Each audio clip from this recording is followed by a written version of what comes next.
My name is Colleen and this is my kitchen. I've struggled with my weight my entire life. After trying every diet in the book without any success, I came to the realization that diets don't work. I started my journey at a size 26W weighing just over 300 pounds. In almost a year and a half, I've lost over 120 pounds and I am a size 14. No W. What's my secret? Eating healthy and moving more. Now I'm here to show you how you can cook healthy food without compromising on taste and lose weight just like I have. Because if I can do it, you can too.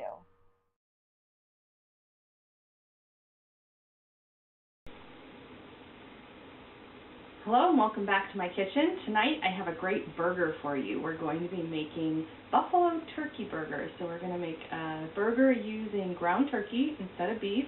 And we're going to be making it in buffalo style using some buffalo sauce and kind of infusing a lot of flavors that you typically get with buffalo hot wings.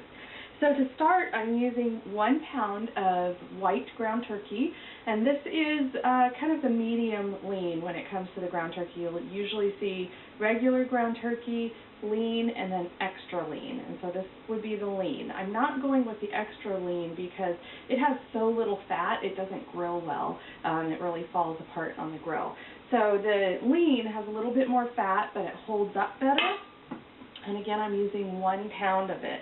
And then to that, I'm going to add 2 pieces of celery, 2 stalks of celery, and I want to go ahead and cut this really small because I'm going to mix it right into my meat. And so this recipe is actually a really great way to get your kids to eat their vegetables without them even knowing that there are vegetables in here.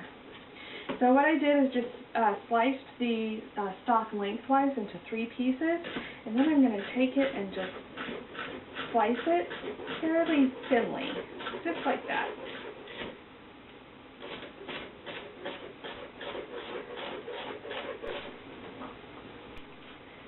Once you get that celery in there, we're going to add 2 medium carrots here, and what I like to do is go ahead and chop the pips off, and then we're just going to grate them up and add them right in there to that meat mixture. So we'll add the carrot right in there, and you can see we're adding a lot of bulk to this meat. So 1 pound of turkey is normally 4 servings, but we're going to make it into 6 because we're bulking it up so much. Okay, so now it's time for the hot sauce here, the Frank's Red Hot. I'm going to use 1/4 cup, just like that. Make sure to scrape every last drop out of there. And then, to help hold everything together, when I make turkey burgers, I like to add some kind of grain to it.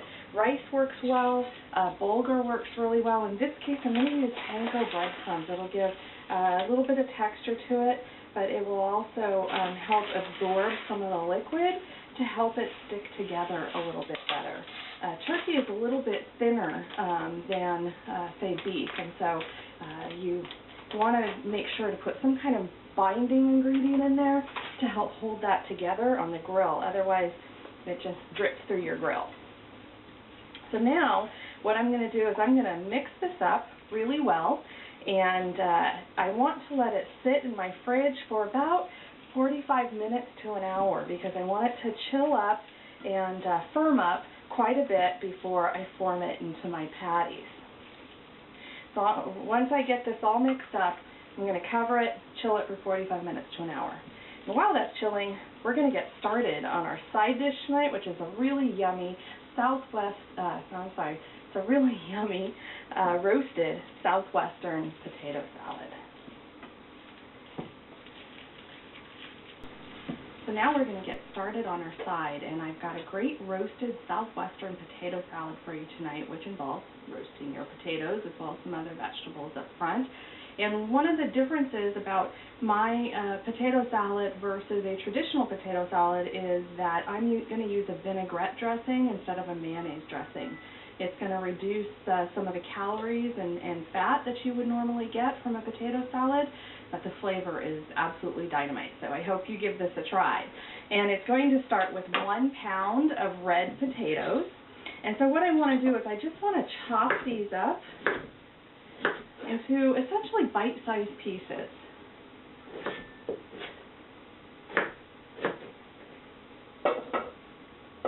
I'm going to throw them in my mixing bowl here.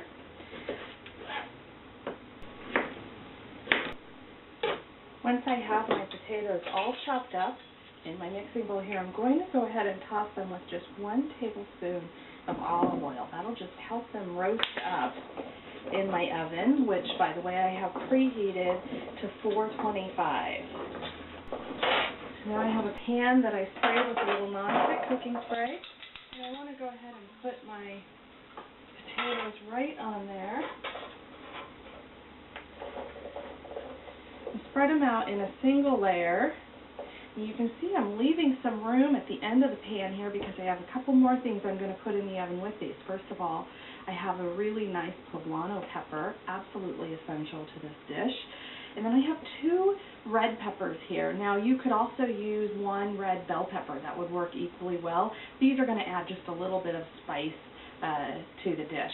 So now what I'm going to do, I'm going to go ahead and cook these in the oven at 425 for half an hour. I do want to give the potatoes a good toss and turn the peppers over to the other side about halfway through that baking process. My potatoes have cooked up. They're nice and golden, and you can see my peppers are all bubbly here. So now what I'm going to do is I have this ice bath prepared, and I want to go ahead and submerge them into this water. Get them nice and covered with that ice. Now what this is going to do is it's going to cool it down really rapidly. It's going to shock it and stop that cooking process. It's also going to make it easier to take off that peel, and I'll show you how we do that in a second after it cools. So for now, what I'm going to do is set these aside, let them cool down a little bit, and we will mix up the rest of our salad. First up, I have a cup of cherry tomatoes, and I'm using these great Sun Gold tomatoes because they're orange and they just have this nice burst of color, as well as a really great sweet flavor to the dish. So what I'm going to do is I'm going to have these up, add them right to my salad bowl.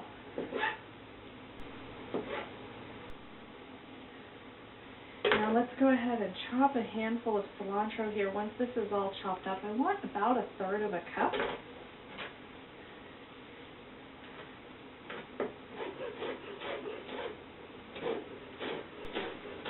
Now let's bring over these peppers that I've had cooling in this water here. And the skin, but through this roasting process, has bubbled up so that it just peels right off of the pepper, just like that. Super, super easy. Now, you could absolutely just get some diced green chilies in a can, but this is so easy and tastes so much better. You have to give it a try. Once you have the skin off, let's pop that core out. And I'm going to split it up the side, and I want to get these seeds out here.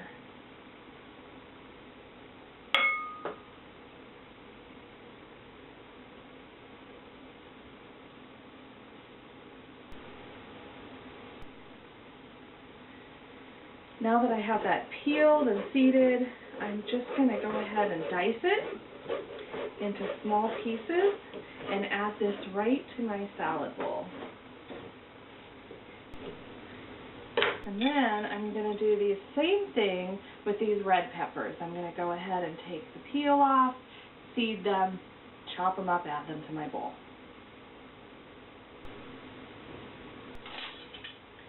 Let's go ahead and start that vinaigrette for our potato salad, and it starts with 2 tablespoons of olive oil, extra virgin olive oil. And then I want 2 tablespoons of a good quality white wine vinegar. I'm using a Sauvignon Blanc vinegar.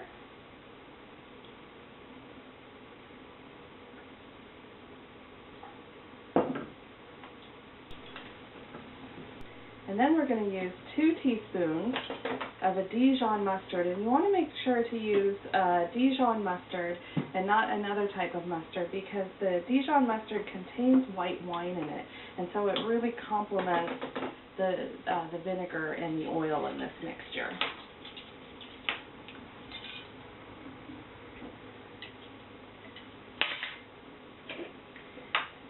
Next, to offset some of that acidity, I'm going to use 1 teaspoon of honey.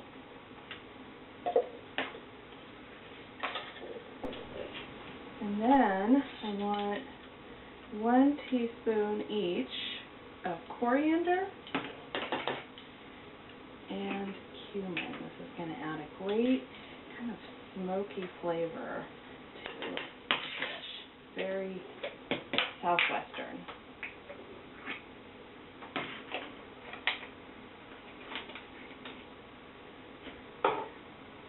And then last up, I have celery seeds, and we're going to use a half a teaspoon of celery seeds.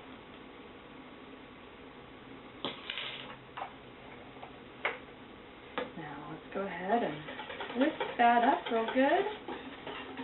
Okay, so now it's time to go ahead and add these potatoes that have cooled down.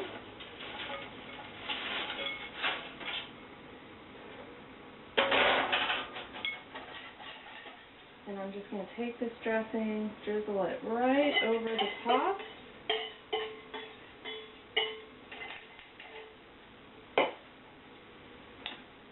And let's mix that up.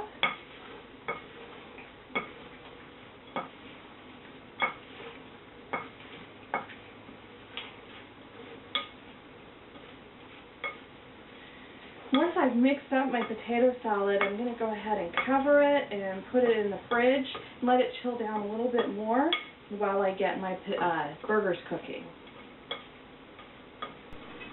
As I said earlier, this mixture is going to make 6 patties or 6 burgers. So what I'd like to do is form it into balls here and make sure that my balls are of equal size before I flatten them out into the patty. And then once I have them the right size, just flatten them down, just like that.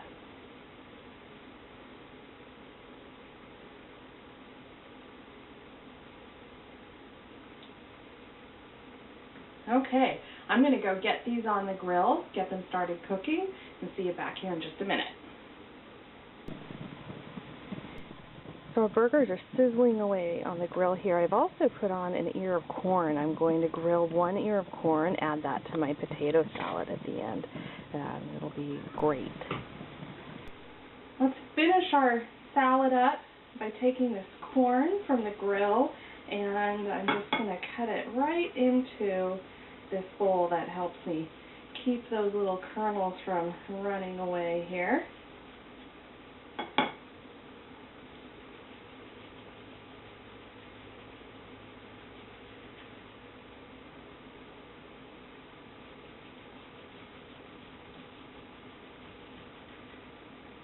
And there we go. So once you have that cut in there, just give that a good stir, and then we are ready to serve this up. Normally when I make burgers, I like to use those sandwich thins. They're in the shape of a bun, and they're only 100 calories a piece. And I like to use those because the bun is the deadliest part of the burger. The bun typically has between 200 and 300 calories in it, so you have to be very careful with what you use if you're trying to lose or maintain weight. Tonight, though, instead of using the sandwich thins, I'm using just a crushed wheat sourdough roll. I really love the sourdough with the spiciness of the burger, and it's 120 calories, but it's got a little bit more thickness to it, so it holds my dressing here a little bit more. And I'm just going to use a about a tablespoon of a low-fat blue cheese dressing, so we get some of that blue cheese flavor, which is traditional with buffalo wings. And then put my patty on here, and let's go ahead and top it with a little lettuce and a couple slices of tomato. There we go. How good does that look? Let's not forget our potato salad, roasted Southwestern potato salad. Get a nice helping of that.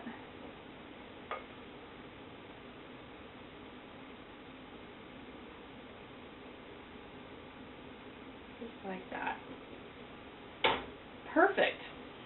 Beautiful dinner. Takes a little bit longer than some of my normal meals, but it's well worth it. Great for a Sunday night meal in the backyard.